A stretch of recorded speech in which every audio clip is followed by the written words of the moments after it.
दोस्तों, यह बात उन दिनों की है जब मेरे एग्जाम चल रहे थे। तो उन दिनों में अपनी दीदी के यहाँ पर पढ़ाई करने आता था, क्योंकि मेरे घर पर मुझे बहुत शोर शराबा होता था और मैं अपने घर पर नहीं पढ़ पाता था।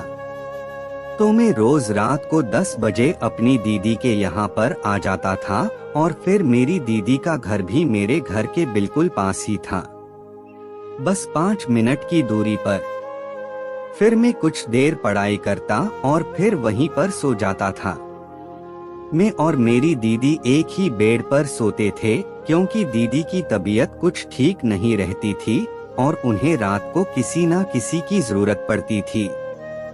तो एक दिन की बात है, मैं किसी वजह से अपनी दीदी के घर पर पढ़ने नहीं जा सका। तो मेरी मम्मी ने मेरी कजिन बहन स्नेहा को कहा कि तुम जाकर दीदी के साथ सो जाओ। स्नेहा उस दिन दीदी के पास सोने चली गई।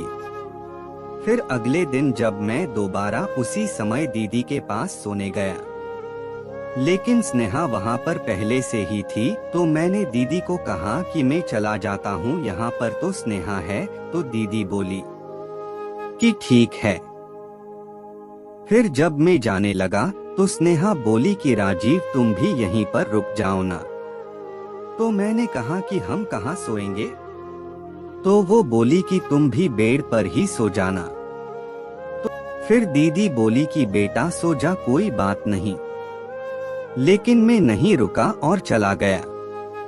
फिर अगले दिन सुबह मेरे स्कूल की छुट्टी थी और मैं दीदी को नाश्ता देने उनके घर पर गया। तो स्नेहा भी दीदी के घर पर ही थी और मैंने कहा कि ऐसे ही। तो वो बोली कि रुक जाता तो मुझे अच्छा लगता, लेकिन उस टाइम तक मुझे नहीं पता था कि वो मुझे चाहने लगी है। और मैंने कहा कि चल, मैं आज रात को दीदी और तेरे साथ रुक जाऊंगा। तो वो बहुत खुश हो गई। फिर दीदी वॉशरूम से आ गई और मैंने उन दोनों को नाश्ता दे दिया। हम सब एक कंबल में बैठे थे और स्नेहा स्नेहा के बारे में सोचने लगा और मुझे शक हुआ कि वो मुझे प्यार करती है। मैं फिर रात को दीदी के घर पर सोने चला गया। दीदी, मैं और स्नेहा एक डबल बेड पर सोने चले गई। फिर अगले दिन सुबह मैं दीदी को नाश्ता देने उनके घर गया। तो मैंने दीदी से पूछा कि स्नेहा कहाँ पर है। तो दीदी बोली कि वो अपने घर पर चली गई और हमारा घर पास में ही है। तो मैं जल्दी से स्नेहा के घर पर गया। तो स्नेहा उस समय पहली मंजिल पर थी और नहाने की तैयारी कर रही थी। और अगर दीदी को पता चल जाएगा तो।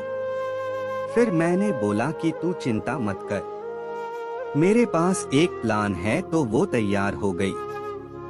फिर रात को 10 बजे मैं अपनी दीदी के घर पर पहुंचा। तो स्नेहा और दीदी खाना खा रहे थे और मैंने स्नेहा को अपने प्लान का इशारा किया। स्नेहा समझ गई और उसने बेड पर हमारी साइड पानी का जग गलती से गिरा दिया और हमारी साइड का बेड गीला हो गया।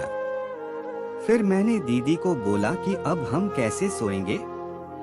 तो स्नेहा बोली कि चल राजीव, हम दूसरे कमरे में सो जाते हैं। फिर दीदी बोली कि ठीक है, तुम दोनों दूसरे। पूरी तरह नए नए तरीकों से वो सब सिखा दिया है। दोस्तों, आपको यह कहानी कैसी लगी कमेंट सेक्शन में लिखकर जरूर बताएं। और ऐसे ही कहानी सुनने के लिए चैनल को सब्सक्राइब जरूर करें।